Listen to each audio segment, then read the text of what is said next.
Bueno, sí. Primero, algo sobre Repsol. Ayer cuando estuve con Cayo Lara, digo, ¿y esto de Repsol qué habéis hecho, qué habéis dicho? Y tal. Dice, pues es que los sindicatos me dicen no sé qué. Y dice, mire, y tengo aquí en mi Twitter, en mi no sé qué, una cosa de un amigo mío de Ciudad Real que me pone a parir, y claro, porque él dice que es de Puerto Llano y no sé qué. Y entonces me enseña un texto que ha preparado Alberto Garzón, que leo, digo, pues esto es lo que tiene que hacer. Más tres cosas. Que Repsol comete crímenes en América Latina sin ir más lejos. Etnocidios y contaminaciones de todo tipo. Y se la relaciona con los paramilitares en Colombia. Y ya sabéis cómo funciona en América Latina la liquidación de la gente. Le paga $20 con $100 a un sicario de 16 años, 18. Yo, como voy a Guatemala todos los años, pues he aprendido esa historia y ya sé que no puedo cruzar la calle en Guatemala, ciudad, así como así. Y son 18 muertes violentas al día en Guatemala, con 14 millones de habitantes, y naturalmente, y paralelo a eso, pues la pobreza, ¿no? Participando de las masacres paramilitares y amenazas de muerte a los sindicalistas. Segundo, es un ejercicio de soberanía. Pues claro que sí, pero si los gobiernos tienen, llámale expolio, no, ya pagarán, ya se pondrán de acuerdo, nacionalización, no sé cuánto, bueno, pero los gobiernos están para eso, y por eso hay un sector público, lo ha habido siempre, nosotros ya lo hemos perdido, pero esto de decir, no, es que este recurso es importante, por lo tanto.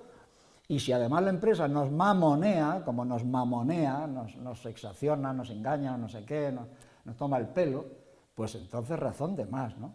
Y la tercera cosa que le añadí al texto, ya no me acuerdo lo que era, ahora me acordaré. Bueno, pero claro, cuando los ministros salen y dicen, y tendrán consecuencias, bueno, yo me he quedado pasmado, eso nunca se había hecho en España, ni en la España ni franquista ni nada, eso de salir fiadores de una empresa privada que además resulta que la mayoría estrictamente no es ni siquiera española, porque claro, está en bolsa y hay fondos y no sé qué. Y ahí tan serio, el primer agente comercial del país, García Margallo, que además no le importa que se le diga, usted es el primer agente comercial y está para promover a los negocios transnacionales, pues sí, para eso está. El Soria, que tiene un problema de Repsol en Canarias, que resulta que el gobierno, es del PP de Canarias, me parece, ¿no? La opinión pública, las manifestaciones más grandes de la historia están contra las prospecciones petrolíferas entre Canarias y el continente africano de Repsol, están todos en contra. Y Soria, que es canario, está a favor, pero si incluso el Ministerio de Defensa, claro, el Consejo de Ministros pues no puede tener fisura, pero el Ministerio de Defensa no quiere líos con ese asunto. Y resulta que salen todos defensores de Repsol y además diciendo que tendrá consecuencias. Bueno, un lenguaje, una pose, una cosa espantosa, una cosa verdaderamente sin precedentes. Y están también haciéndose fiadores de los crímenes de Repsol en América Latina, los crímenes ambientales en Ecuador, en Perú, y los crímenes políticos en Colombia, etcétera, también. Pero ustedes son unos necios, son unos canallas. No es que no se enteren, son unos canallas y están ahí de agentes de las empresas, pero esto es pero que son ministros. Bueno, esas tres cosas, el neoliberalismo y el keynesianismo. Bueno, el neoliberalismo no quiere ni oír hablar de Keynes, que era un angelito de la caridad. ¿Quién ha sido?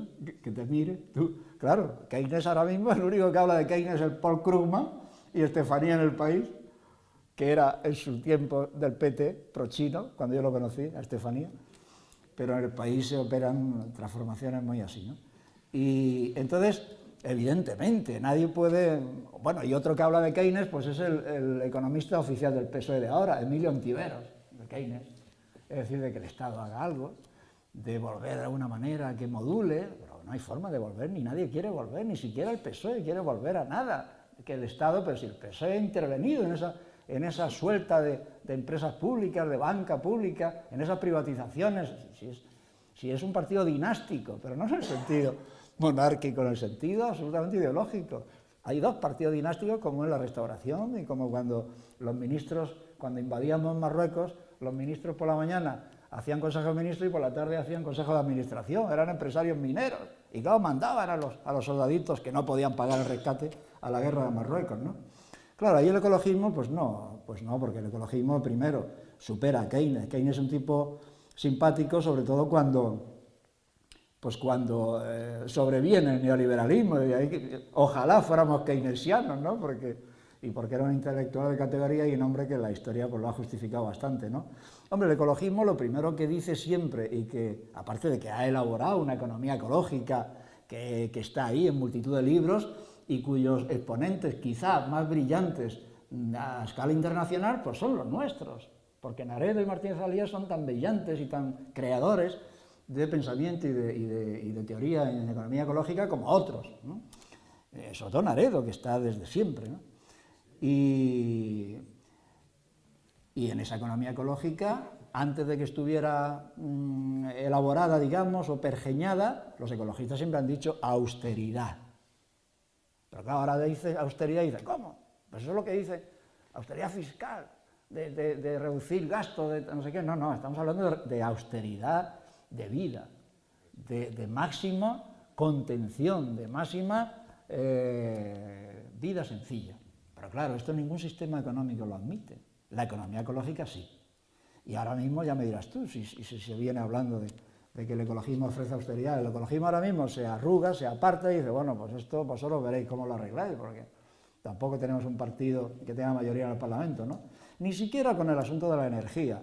Yo no soy partidario del sustitucionismo que digo yo. O sea, los ecologistas, ¿por qué? Yo durante muchos años hice alternativas a los planes energéticos que se hacían, que no me gustaban, claro, y entonces hacía alternativas y escribía, y una vez incluso el ministro Liar me lo pidió a través de Punset, que entonces era secretario general técnico y era amigo mío, y entonces de cara al segundo plan energético, que fue del año 79, pues me pidió mi opinión, en el año 77. Y todo esto lo tengo fresco porque lo he metido aquí, claro. Y entonces yo me cansé, y en mis primeros libros igual, me cansé de hacer propuestas. Los ecologistas no tienen por qué hacer propuestas. Es decir, no es tan válido social y políticamente como otra cosa. ¿Por qué vamos a dar soluciones nosotros? Las soluciones que las den aquellos a los que votamos y a los que pagamos. Y entonces nosotros diremos que no, siempre que nos parezca que hay que decir que no.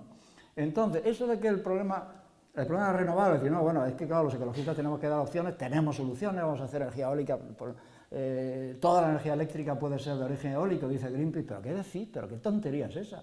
Y además si hacemos eólica marina ya de sobra, podemos exportar, no sé qué, digo, pero qué chorrada, pero qué tontería. El problema de la energía no es ni técnico ni de sustitución. La energía es un problema que nos pilla todo el cuerpo económico y socioeconómico y que es una cosa muy seria. Y nosotros no tenemos por qué desgastarnos haciendo alternativa energética y aliándonos con toda esa panda de aventureros que han surgido, por ejemplo, la energía eólica. Esas empresas de listos de pueblo, de luego filiales también del sector eléctrico, pero eso nos dejan con el culo al aire enseguida, pero si eso no es lo que hay que hacer. El problema no es energético, y mucho menos tecnológico-energético, ¿no? Los problemas son profundos, y los problemas son políticos en el sentido más noble e histórico de la palabra. La ofensiva nuclear, bueno, en el sector nuclear le da lo mismo que haya accidentes. Yo esto lo descubrí antes del Chernobyl. Yo me daba cuenta, decía, pero si vosotros sois tan malvados, cuando discutíamos, por ejemplo, con este que sigue siendo un oráculo del sector nuclear, el amigo Agustín Alonso Santos, que ya es catedrático de mérito, pero que sigue haciendo informes, el otro día lo vi en la prensa. Varios debates tuve con él en su día.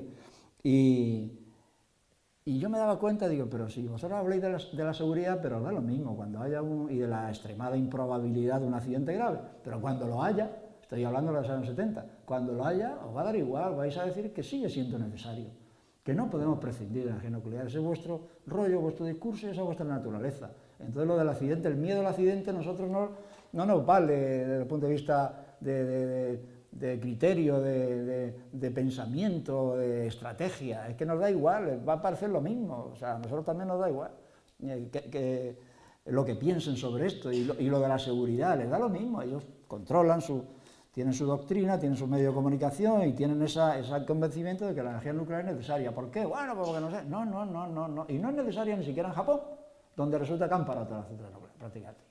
Y aquí produce el 20 o el 25% cada año, pero con el exceso de potencia instalada que tenemos, pues en un momento de emergencia se resuelve. Y nunca eso en ningún país ha dado problema, porque cuando ha habido una alarma, sobre todo en Estados Unidos, yo me acuerdo, por ejemplo, los generadores BWR, los de General Electric, los de agua en ebullición en los años 75, o 74-75, hubo que cerrarlos todos porque hubo problemas. Aquí estamos pendientes con lo de Cofrentes, que es de ese tipo. En esos días, yo escribía varias cosas en esos tiempos en la revista Dobló, porque yo decía, ojo, porque aquí tenemos uno que es Garoña y otro que se va a instalar en Cofrentes, que son General Electric, como los que se están parando ahora, que la Agencia de Energía Atómica ha mandado que se paren, todos. Bueno, pues cuando han surgido estas cosas, no ha pasado nada, ha seguido funcionando el sistema eléctrico y se ha sustituido porque el sistema eléctrico funciona con un margen de, digamos, de capacidad, de exceso de capacidad más que suficiente, ¿no? Pero a ver quién se atreve ahora a plantear, por ejemplo, en España, un proyecto nuclear. Primero, porque el consumo está cayendo y va a caer durante mucho tiempo. Y segundo, porque, hombre, hay un órgano ideológico, el lobby nuclear es el foro. Antes se llamaba foro atómico y entonces ahora se llama foro nuclear. Porque no le gusta ni lo de atómico ni tal. Entonces dicen nuclear. Y dijo el otro día el presidente, un tal Montes, me parece, dice, quien asegure que la energía nuclear es barata no tiene ni idea, el tío, del foro nuclear, que es sector eléctrico, sector productivo de tipo gran mecánica y no sé qué, en fin, las empresas del sector, ¿no? Y yo me quedé pasmado, y vamos a ver, si los ecologistas siempre hemos dicho que os sale la cuenta porque hacéis trampa, pero ¿cómo va a ser competitiva? ¿Cómo va a ser, en términos relativos, barata? No es verdad, no pagáis los residuos, no pagáis los seguros adecuados, engañáis a esto, engañáis a lo otro, metéis a Enresa, que es empresa pública, metéis a Enusa, la del uranio, que es empresa pública, no pagáis un montón de cosas. Y cuando haya un gran accidente tampoco lo vais a pagar, porque tenéis un límite que los seguros os marcan, luego lo otro lo paga el Estado. Entonces, claro, por eso lo hacéis. Pero ni siquiera eso ahora es doctrina oficial, ¿no? Entonces yo no creo que estén pensando en... Y si tienen narices, pues que se les ocurra algún proyecto nuclear. No hay cosa más fácil de destruir que un proyecto nuclear. La tecnología neutra, esto es una cosa muy bonita, claro, esto yo solo lo explico a mis alumnos en todos los cursos, ¿no? Se sigue diciendo que la tecnología y la ciencia son neutras, que todo depende del uso que se haga. Pero vamos a ver. La tecnología y la ciencia son productos sociales, partamos de algo sólido, son producto histórico, pero sobre todo social, de un momento adecuado y de unas condiciones de cómo es una sociedad. La tecnología de los Yanomami de Perú o de Brasil, pues es una tecnología que corresponde a su desarrollo, a su grado de cosas, su conocimiento, y la tecnología de los Estados Unidos pues es la que corresponde a eso, ¿no? Entonces es un producto social, la ciencia también, pero no tiene vida propia. ¿Pero cómo va a tener? ¿Cómo va a tener? Menos mal que sea. ¿Cómo va a tener vida propia un vaso? Que es tecnología, un bolígrafo. No tienen vida propia, son creaciones inanimadas. Y por lo tanto no tienen capacidad para tener ni vida propia ni decisión propia. Otra cosa es que se construyen, se inventan, se diseñan y se desarrollan con una intención que queda impreso en el objeto. Y esa intención luego va a salir. Pero ni son autónomas, ni son independientes, ni son, digamos, ingenuas. No, son inertes físicamente, digamos, o objetivamente, pero lo esencial es eso, son productos, ciencia y tecnología. Entonces, ¿cómo vamos a decir que sea neutra? Tiene cada cosa impresa sus rasgos, su intención, y más o menos responderán de eso. Luego, también es verdad que, por ejemplo, las telecomunicaciones y en muchas creaciones tecnológicas, pues luego resulta que el uso principal no responde a lo que, en fin, a lo que se había pensado al principio o lo que había motivado su desarrollo, pero en general sí, tienen impresa su intencionalidad, pero no tienen vida propia. Por lo tanto, no se les puede aceptar que manden. Y ahí surge el determinismo tecnológico. ¿El determinismo qué dice? Lo que yo le explico a los alumnos. Pues que, claro, la ciencia y la tecnología tienen tanta potencia per se, tienen tanto prestigio, que tenemos que adaptarnos a ellos.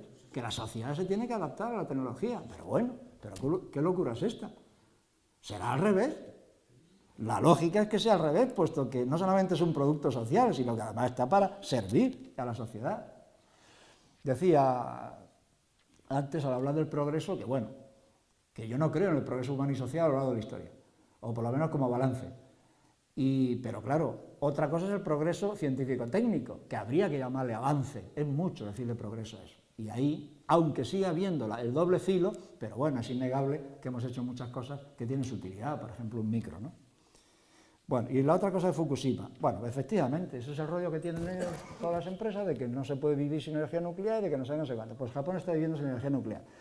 Pero cuando ha surgido lo de Fukushima, un día me invitaron a hablar de esto, al poco, o sea, hace un año, en el Ateneo. Nunca había estado yo en el Ateneo de Madrid y estuve muy feliz porque me acompañaba el entonces rector de la Complutense, que ahora no me acuerdo cómo se llama, que ya no es, el socialista. Berzosa. Y el famoso médico que quisieron acusarlo de eutanasia y de crímenes y no sé qué, Montes, me parece, ¿no? Y yo estaba muy feliz con esas personalidades. Bueno, pues cuando me preguntaron por Fukushima, yo dije, bueno, con independencia de esto, porque decían, claro, es que, pero ¿qué diferencia Japón con España mismo, sin ir más lejos, la disciplina, cómo están remontando el conflicto, cómo hacen la cola del pan y de la sopa y de no sé qué? Y vamos a ver, no hay ningún Estado más necio y probablemente más criminal que el Estado japonés. El Estado japonés, ahora llegaré a lo que, porque sigo haciendo provocación, el Estado japonés se abre a Occidente a cañonazo limpio cuando la flota del Comodoro Perry, me parece que se llamaba, norteamericano, dice, tenéis que abriros al comercio, porque quiero comerciar con vosotros, a cañonazo limpio. 2 expediciones militares, en 1856 y 58, una cosa así. Se consigue que Japón se abra. Se abre, se dotan de una constitución de tipo occidental e inmediatamente, bueno, eso no lo puede soportar la dinastía, hay un cambio de dinastía, e inmediatamente se ponen a invadir todo lo que pueden, invaden China. Primero, le hacen la guerra a China, 1894-95, le quitan Corea, le quitan Taiwán. Bueno, Corea se la quedan, le quitan Taiwán. Y se quedan después, eso lo harían después, sabéis que se quedan también con Manchuria y tal. Luego le hacen la guerra a Rusia y le dan otra paliza a Rusia, la flota aquella que tarda 3 meses en ir, 1904-1905. Y se desarrolla una potencia militar imperialista tremenda. Ese es el Japón moderno, el Japón que tenemos, la pequeña historia de 100 años, de 150 años del Japón histórico, reciente. En el siglo XX, pues eso, se quedan con Manchuria, mantienen Taiwán, empiezan a expansionarse discretamente por los archipiélagos, cuando llega la guerra se apoderan de todo, de Filipinas, de Indonesia, de Birmania, están a punto de invadir India, de la Indonesia francesa, de la Indochina francesa, joder. Y cuando son vencidos y les someten a la primera y última bomba atómica militar, pues resulta que se rinden y tal, y a continuación se ponen a hacer el programa nuclear más intenso del mundo, pero en el país más sísmico del mundo. Y ese es el modelo a imitar, ese es el Japón admirable. No veo nada admirable en Japón. Pero claro, hay que ver eso. Y además se dotan, cuando los norteamericanos ponen en marcha la nueva democracia allí, de un partido, el PLD o PDL, que ha habido que echar a la mitad de los primeros ministros por corruptos y que ha gobernado 50 años. Eso es el Japón, que hay que admirar porque hacen la cola viendo el pan. Pues no se puede ser más necio ni más canalla. Si eres el país más sísmico, dotarte del programa nuclear más intenso.